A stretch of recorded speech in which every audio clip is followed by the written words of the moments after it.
السلام علیکم دوستوں، کیسے ہیں آپ سب؟ امید کرتا ہوں خیریت سے ہوں گے۔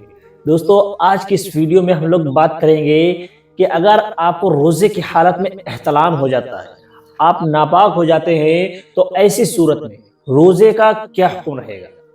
بہت سارے نوجوانوں کو یہ غلط فہمی رہتی ہے، وہ سوچتے ہیں کہ بعض دفعہ ایسا ہوتا ہے کہ روزے میں یعنی فجر کی نماز پڑھ کے لوگ سو جاتے ہیں۔ اکثر لوگ یہی ہوتا ہے کہ فجر کی نماز پڑھ کے سو جاتے ہیں، یا بعض لوگ ظہر کی نماز پڑھ کے روزے کی حالت میں جب سو رہے ہوتے ہیں تو وہ ان کو احتلام ہوتا ہے، اور اس کے بعد میں وہ ناپاک ہو جاتے ہیں، تو وہ سوچتے ہیں کہ اس پر شاید روزے پر کچھ فرق پڑا یا نہیں، یا روزہ کہیں ٹوٹ تو نہیں گیا۔ تو دوستو، معاملہ یہ ہے کہ اگر آپ کو روزے کی حالت میں احتلام ہوتا ہے، آپ ناپاک ہوتے ہیں، تو اس صورت میں آپ کا روزہ نہیں ٹوٹے گا، آپ پریشان نہ ہو۔ صرف آپ کو کرنا یہ ہے کہ آپ ناپاک ہو گئے ہیں، آپ پر غسل فرض ہو گیا، آپ غسل کیجئے، جا کر آپ کو غسل کرنا ہے، آپ غسل کریں گے، پاکی حاصل کیجئے، پھر آپ پہلے کی طرح بہتر ہے۔ لیکن اگر آپ یہ سوچتے ہیں کہ اس چیز سے روزہ ٹوٹتا ہے، تو یہ آپ کی غلط فہمی ہے۔ اور بہت سارے لوگوں کے ساتھ یہ بھی ہوتا ہے کہ کبھی کبھی بھئی آپ رات میں آپ کو احتلام ہو گیا، اب آپ سحری کے وقت میں اٹھے، تو آپ دیکھ رہے ہیں کہ سحری کا ٹائم کم ہے، یعنی سحری کا وقت ختم ہونے والا ہے، اور آپ کو غسل بھی کرنا ہے، تو ایسی صورت میں کیا کرنا چاہیے؟ بہت سارے لوگ ایسی صورت میں روزے کو چھوڑ دیتے ہیں، یعنی روزہ ہی نہیں رکھتے ہیں، سوچتے ہیں کہ ہم تو ناپاک تھے، اس وجہ سے روزہ نہیں رکھ پائے۔ تو یہ بھی ایک غلطی ہے، آپ کو یہ غلطی بھی نہیں کرنی ہے۔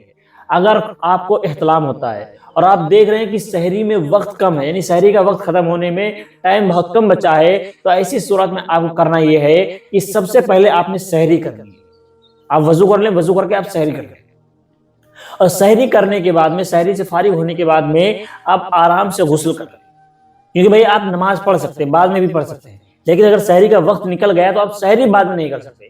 اس لیے آپ کو چاہیے کہ آپ غسل بعد میں کریں، پہلے آپ سحری کریں، سحری کرنے کے بعد میں آپ پھر اس کے بعد میں غسل کریں، اور پھر اپنی نمازوں کو پورا کریں۔ ہاں، لیکن وہ لوگ غلط کرتے ہیں جو ناپاک ہونے کے بعد بھی غسل نہیں کرتے ہیں، تو ایسی صورت میں کوئی ظاہر سی بات ہے آپ کی نماز بھی چھوٹ جائے گی، آپ نماز نہیں پڑھ پائیں گے۔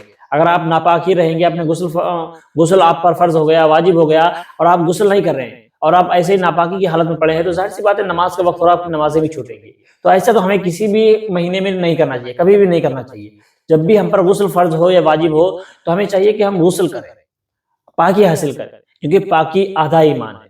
ناپاک رہنے سے ہم سے رحمت کے فرشتے دور رہتے ہیں، ہمارے پاس برکتوں کا نزول نہیں ہوتا ہے۔ رمضان جیسے بابرکت مہینے میں اگر جو لوگ ناپاک رہتے ہیں، پاکی حاصل نہیں کرتے ہیں، وہ بہت ہی غفلت میں پڑے ہوئے ہیں، وہ خود رحمتوں سے محروم ہو جاتے ہیں۔ بھئی ظاہر سی بات ہے، رحمت کے فرشتے جب آپ کے پاس رحمت لے کر آ رہے ہیں، برکتیں لے کر آ رہے ہیں، اس وقت آپ ناپاکی کی حالت میں، تو آپ رحمتوں اور برکتوں سے محروم رہیں گے۔ اس لیے ہمیں چاہیے کہ ہم پاکی حاصل کریں۔ بھئی ناپاک ہر انسان ہوتا ہے، اکثر لوگ ہوتے رہتے، سبھی ہوتے ہیں، لیکن بہتر یہ ہے کہ آپ اگر ناپاک ہوئے ہیں تو ترنت آپ پاکی حاصل کریں، اور نمازوں کو قطعی نہیں چھوڑیں۔